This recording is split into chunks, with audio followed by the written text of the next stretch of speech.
मैं सिर्फ एक चीज कहूंगा जी, चाइना के साथ सी पैक 75% आप 15-20 साल के लिए चाइना को दे दें, ठीक है, उसकी 25% इनकम जरूर लें, ठीक है। उनसे के हमारा कर्ज उतार दें और चाइना के साथ 100% सिंसियर हो जाएं अगर आप चाहते हैं कि आप बच जाएं, वरना आप नहीं बचेंगे। मैं कहता हूँ चाइना की बजाय अगर हम खुद के साथ सिंसियर हो जाएं और सबके साथ रिलेशन बेहतर कर लें तो वो जंग करने की कंडीशन में ना इंडिया है, ना ईरान है, ना अफगानिस्तान है, ना हम है। नहीं, आपने बोला ना जंग करने की कंडीशन में ना अफगानिस्तान है, ना ईरान है, ना हम है, ना इंडिया है। लेकिन इंडिया तो दुनिया की 5वीं बड़ी इकोनॉमी और वो इकोनॉमी है, हम तो वैसे भीख मांग के जो है ना गुजारा कर लेते हैं। हम या वो हम अच्छा, तो फिर वो तो पोजीशन में है नहीं, वो पोजीशन में ऐसे कि वो अपने मुल्क को तबाह करना चाहता है। पाकिस्तान तो भीख मांग के गुजारा कर लेगा, वो कैसे मांगेंगे भीख? वो जब उनकी इकोनॉमी तबाह हो जाएगी, क्योंकि जो डेट है उनके ऊपर हाँ, वो तो हमसे बहुत ज्यादा है।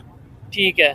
हमारे ऊपर कम डेट है, उनके ऊपर बहुत ज्यादा है, कर्जे में वो डूबे हुए हैं। वो इंडिया वाले कर्जे में। हाँ, नमस्कार दोस्तों, मेरा नाम अनुज धीमान और आप देख रहे हैं नेशन ब्यूरो। जब पाकिस्तान का कोई ये बोलता है कि भारत हमसे लड़ नहीं सकता है, हमारे सामने टिक नहीं सकता है और अगर हमसे लड़ेगा तो हम उसको बर्बाद कर देंगे, तो बहुत हंसी आती है। और ऐसा ही एक दावा कर रहे हैं पाकिस्तान के चाचा। तो पहले हम लोग इनकी बातें सुनते हैं। वीडियो है रियल एंटरटेनमेंट टीवी का, फिर हम बात करेंगे इस वीडियो के अंदर जो बातें की गई हैं उसके बारे में। हमारे ऊपर कम डेट है, उनके ऊपर बहुत ज्यादा है, कर्जे में वो डूबे हुए हैं। वो इंडिया वाले कर्जे में। हाँ जी, अमेरिका उससे सबसे ज्यादा कर्जे में दुनिया में अमेरिका डूबा हुआ है। अमेरिका का मुझे पता है, लेकिन देखने वाले जरूर बताइएगा, ये मैं पहली बार सुन रहा हूँ कि पाकिस्तान से ज्यादा कर्जा इस टाइम इंडिया के ऊपर है। बिल्कुल है सर, इसको थोड़ा सा अगर एक्सप्लेन करें। देखें, मतलब लेट्स सपोज हमारा 122 बिलियन है, उनका इस वक्त लगभग कोई 300-350 जो है ना वो बिलियन डॉलर्स उनके ऊपर कर्ज है। फॉरेन रिजर्व की अगर बात करें वो बहुत ज्यादा है। फॉरेन रिजर्व उनके क्यों है मोहतरम? उनकी आबादी इतनी है, टैक्सेस वसूल करते हैं, आधा खा जाते हैं, कोई 25% लगा देते हैं,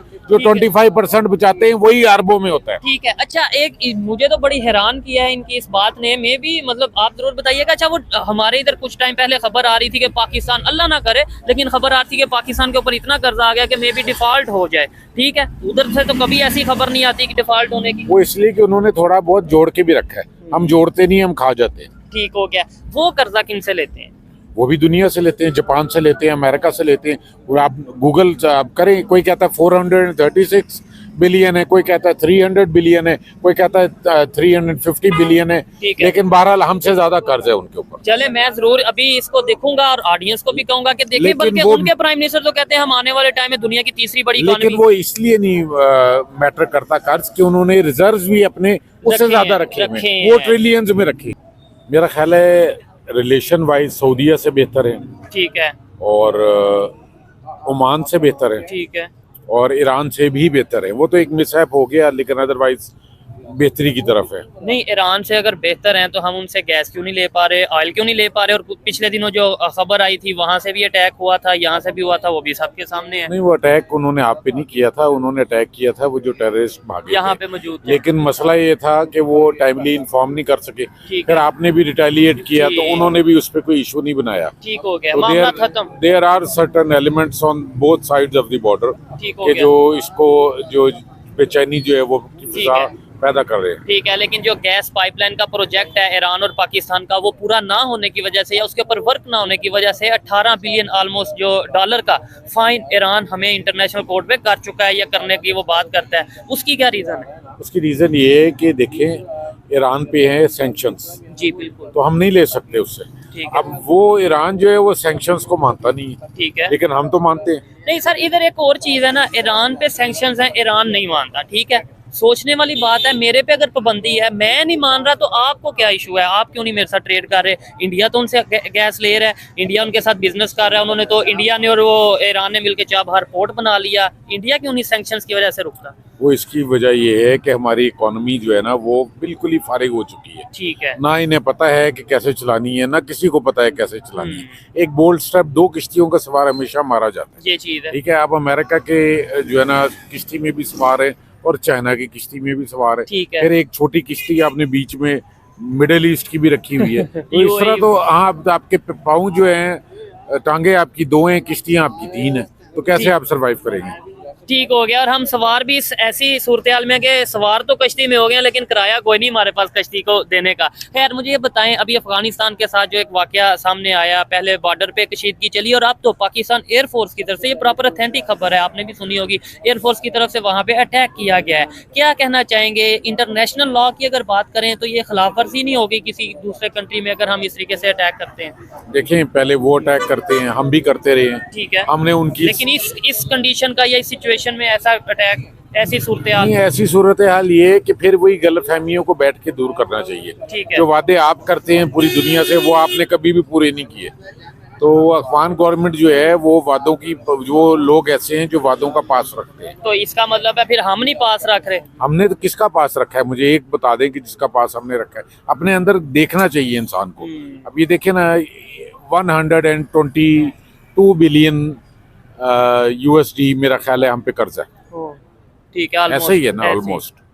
तो अगर ये सी पैक जो है तो आप 75% चाइना को दे दें, ठीक है, कि जब वो उसके जो अर्निंग होगी सी पैक से, वो चाइना ले फॉर द नेक्स्ट 10 years और 15 years, ठीक है, और 25% हमें दे दे, ठीक है, और हमारा कर्ज वो अजाफी उतार दे, ठीक और आप लॉ में एक अमेंडमेंट कर लें कि आप आइंदा कर्ज नहीं लेंगे, तो कर्ज उतर सकता है कि नहीं उतर ठीक है। सकता? ये आपने एक पॉलिसी तो अच्छी बताई है, लेकिन ये नहीं होगा। लेकिन नहीं, इसके ऊपर दो खबरें भी मैं आपको साथ बता देता हूँ। मैं तो करंट अफेयर देखता रहता हूँ। अमेरिका ने ये बोला है, IMF ने, अमेरिका ने नहीं, IMF की तरफ से ये आया कि भाई चाइना के साथ जो सी पैक का प्रोजेक्ट चल रहा है उसके ऊपर काम रोका जाए इमीडिएटली। उन्होंने साथ बोला है कि इमीडिएटली काम रोका जाए IMF का, यानी कि अब हम बुरा फंस गए हैं, यानी कि या तो IMF के पास नहीं जा पाएंगे या चाइना के साथ सी पैक नहीं कर पाएंगे। अब हम किधर जाएं? नहीं, आप चाइना से नेगोशिएट करें कि वो हमारा कर्जा उतार दे, हाँ, और नेक्स्ट 10-15 years उसके हवाले कर दें सी पैक, आपका मसला ही हल हो जाएगा। ठीक है। अच्छा, अफगानिस्तान के साथ जो सूरत बनी है, कुछ टाइम पहले हमने यहाँ पे जो महाजरीन थे, अफगान महाजरीन, उन्हें वापस भेजा, और एलिगेशन ये था कि भाई यहाँ पे दहशतगर्दी हो रही है और उनके थ्रू हो रही है, स्मगलिंग हो रही है, उनकी वजह से हो रही है, इसलिए भेज दिया।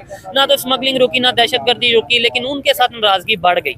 और अब जो इस टाइम कंडीशन बन गई, और उनके जो मिनिस्टर हैं उन्होंने प्रॉपर स्टेटमेंट दी है कि आपको इसका अंजाम देखना पड़ेगा। प्रॉपर उन्होंने इस तरीके से बोला अफगानिस्तान के मिनिस्टर ने, तो यानी वो भी कुछ ना कुछ तो रिएक्शन करेंगे। देखिए, पहले आपने पैसों के लिए उनको इन कर लिया, ठीक है, US डॉलर के लिए, US डॉलर के लिए। उसके बाद आपने ये किया कि उन्हें ID जो है ना, पाकिस्तान की ID कार्ड्स भी इशू करवा जी दिए, हुए, फिर उनकी शादियां भी यहाँ करवा दी। 2-2 3-3 ठीक है, 2-2 3-3 नस्लें में गुजरे, अब आप उनको बाहर निकाल रहे। इस तरह नहीं होता। आप वॉलंटरली कोई बाहर जाना चाह रहा हो तो उसको आप भेज दें अपने नेबर्स के साथ, और वो भी इस्लामिक नेबर के साथ। बड़ी ही डेलिकेट जो है ना ये टर्म्स होती हैं, ठीक है, सरकमस्टेंसेस होती हैं, बैठ के नेगोशिएट करके थ्रू राउंड ऑफ टॉक्स जो है ना ये चीजें डिसीजन लेते हैं। इस तरह नहीं है पैसोडी लेते ठीक है। कि जी 2 अटैक हो गए तो इनको निकाल दो। ये दोस्तों, इसमें जो डेप्थ की बात की गई है, जो कर्जा है दोनों देशों के ऊपर, वो भारत के ऊपर ज़्यादा है। ये बात बिल्कुल सही है। 87% हमारे GDP का कर्जा है हमारे ऊपर, जबकि पाकिस्तान का 74% के आसपास में है। लेकिन हमारे पास में इतना पैसा है कि हमें अगर किसी को लोन वापस करना हो, या उसका ब्याज देना हो, या उसकी किस्त देना हो, तो हम किसी दूसरे के पास में जाकर हाथ नहीं फैलाते हैं। और हमारे यहाँ पर जो कर्जा है उसमें लोगों ने इन्वेस्टमेंट किया हुआ है, वो कर्जा है। हम IMF से कर्जा नहीं लेते हैं। IMF से या वर्ल्ड बैंक से लिया जाता है तो कई सारे डेवलपमेंट प्रोजेक्ट होते हैं, उनके लिए लिया जाता है। और ऐसे बहुत सारे प्रोजेक्ट हैं जिनको लेकर IMF और जो वर्ल्ड बैंक है लोन देता रहता है। जो या डेवलप्ड कंट्री हैं वो भी लेती हैं, जिसमें अमेरिका भी शामिल है। अमेरिका का टोटल GDP का लगभग 150% के आसपास में कर्जा है, लगभग, मुझे 100% याद नहीं है। और जो जापान है उसके ऊपर सबसे ज़्यादा उनके GDP का कर्जा है, लगभग 250 से 300% के आसपास में। तो मतलब ओवरऑल जो देश हैं पूरी दुनिया के अंदर, सबके ऊपर कर्जा है, चाहे चाइना हो, चाहे अमेरिका हो, चाहे जापान हो, या फिर कोई छोटा मोटा देश हो। लेकिन ये देखा जाता है कि कौन सा देश पैसा कैसे रिटर्न करता है उसके ऊपर डिपेंड करता है। उस देश की इकोनॉमी कैसे है, ग्रोथ कैसे है, उसके ऊपर डिपेंड करता है। तो भारत को इसके बारे में ज़्यादा सोचने की ज़रूरत नहीं है। हालांकि हमें अपना डेप्थ कम करना चाहिए, जिससे आने वाले जो समय है उसमें हमें ज़्यादा रीपेमेंट करने की ज़रूरत ना पड़े। लेकिन जब भी पाकिस्तान के अंदर इंटरेस्ट देने की बात आती है या फिर रीपेमेंट करने की बात आती है लोन की, तो फिर ये क्या करते हैं, IMF के पास जाते हैं, कर्जा लेते हैं, और उसके बाद में जो पुराना कर्जा होता है उसकी किस्तें चुकाते हैं। और फिर जब IMF को देना होता है तो फिर से जाते हैं चाइना के पास में, फिर से कर्जा लेते हैं। मतलब IMF के बगैर इनका जो है घर नहीं चलेगा, अमेरिका के बगैर इनका घर नहीं चलेगा, और पाकिस्तान के अंदर कोई डेवलपमेंट नहीं हो रहे, इकोनॉमिक क्राइसिस चल रहे हैं, लगातार अर्थव्यवस्था वहाँ की खराब हो रही है। तो आने वाला जो भविष्य है पाकिस्तान का बिल्कुल जो है खराब होने वाला है। और यहाँ पर जो बात कर रहे थे भारत और पाकिस्तान की जब लड़ाई होगी तो इसमें भारत का ज़्यादा नुकसान होगा, ये बात बिल्कुल सही है, क्योंकि भारत जो है वो डेवलप हो रहा है धीरे धीरे करके, और इकोनॉमी अच्छी हो रही है और हमारा GDP ग्रोथ भी अच्छा हो रहा है। अगर हम किसी देश के ऊपर हमला करते हैं तो इन चीज़ों के ऊपर इफेक्ट पड़ेगा, लेकिन हमें पाकिस्तान के ऊपर हमला करने की ज़रूरत नहीं है। पाकिस्तान कुछ दिन में ऐसे ही बर्बाद हो जाएगा। 75 साल से किसी तरीके से ये देश चल रहा है, आने वाले समय के अंदर आप देखेंगे कि और यहाँ पर दुर्दशा खराब होने वाली है। इसके अलावा पाकिस्तान ने जो अगल बगल के देश हैं उनसे अपने बिल्कुल बना के नहीं रखी है। अफगानिस्तान वाले लगातार इनके ऊपर अटैक करते हैं, उनके ऊपर करते हैं, ईरान इनके ऊपर करता है, ये उनके ऊपर करते हैं। मतलब अगल बगल के जो पड़ोसी देश हैं, मुस्लिम देश हैं, वही इनको खत्म कर देंगे। भारत को इसमें इंटरेस्ट लेने की ज़रूरत ही नहीं है। पाकिस्तान ने जो बीज बोया था उसका फसल अब कटने के लिए तैयार है, और जो तालिबान की ये लोग तारीफ़ें करते थे वही तालिबान इनको मिटाने के लिए अब तैयार हो जाएंगे कुछ दिन में। आप देखेंगे ये 100% मैं आपको सही बात बता रहा हूँ, क्योंकि अफगानियों का बहुत ज़्यादा गुस्सा है पाकिस्तान के खिलाफ। आपका क्या कहना है हमें कमेंट सेक्शन में जरूर बताइएगा। मिलते हैं नए वीडियो के साथ। नमस्कार, धन्यवाद, जय हिंद, जय भारत।